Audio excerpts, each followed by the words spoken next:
사순절 일주간 수요일에 보내드리는 오늘의 강론, 담당의 천주교 대성교구 청소년국 차장 염선율 신부입니다. 오늘 복음은 루카복음 11장 29절에서 32절까지의 말씀입니다. 그때 군중이 점점 더 모여들자 예수님께서 말씀하기 시작하셨다. 이 세대는 악한 세대다. 이 세대가 표징을 요구하지만 요나 예언자의 표징밖에는 어떠한 표징도 받지 못할 것이다. 요나가 니네베 사람들에게 표징이 된 것처럼 사람의 아들도 이 세대 사람들에게 그러할 것이다.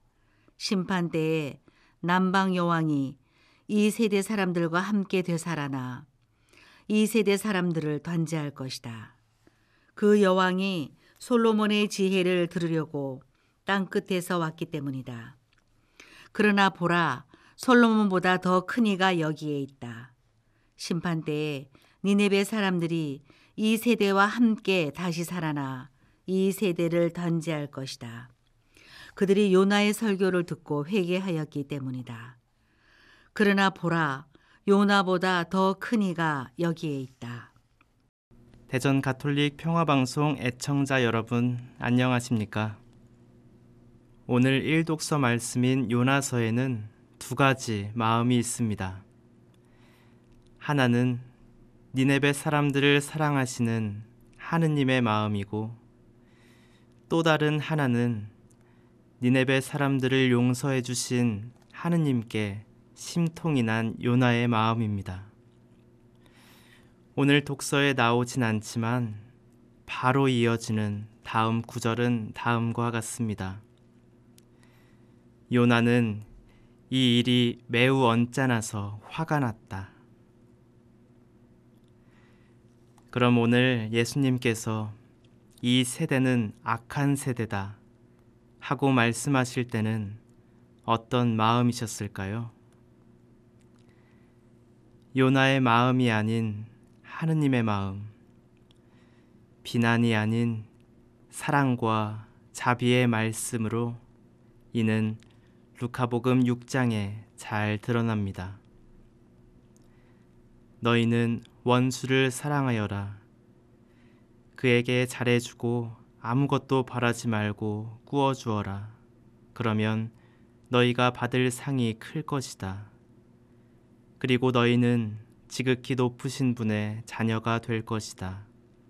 그분께서는 은혜를 모르는 자들과 악한 자들에게도 인자하시기 때문이다. 너희 아버지께서 자비하신 것처럼 너희도 자비로운 사람이 되어라. 예수님께서는 악한 세대를 포함해 모든 일을 위해 하늘에서 내려오신 살아있는 표징이십니다. 영적인 여정은 선과 악의 대립 구도가 아닙니다.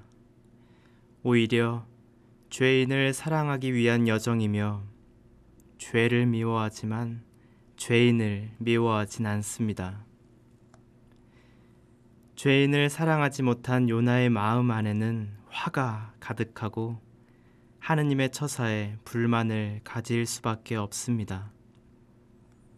죄인을 사랑하지 않는 이들은 죄인과 자신을 끊임없이 나누던 바리사이와 율법학자들 곁에 서 있습니다.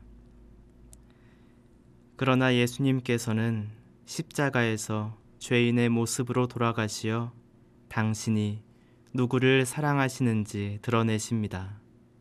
우리는 그런 예수님을 선포합니다. 요즘 한 드라마를 통해 학교 폭력이 다시 큰 이슈로 자리 잡았죠. 그런데 피해자에게 다가가 원수를 사랑하여라 하고 말할 수 있을까요? 네, 있어야 합니다. 다만 말이 아니라 같이 아파하고 견뎌주며 같은 자리에 섬으로써 건네는 메시지여야 합니다.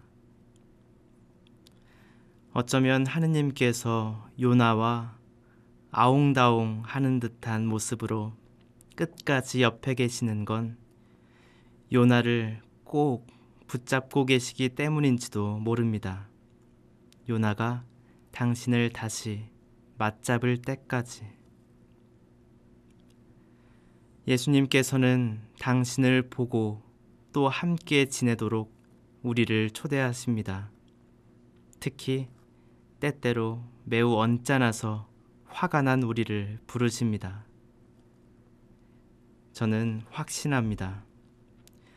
지치지 않고 내게 필요한 말씀을 들려주시고 언제나 주님께서 옆에 계실 거란 걸. 보라, 요나보다 더 큰 이가 여기에 있다.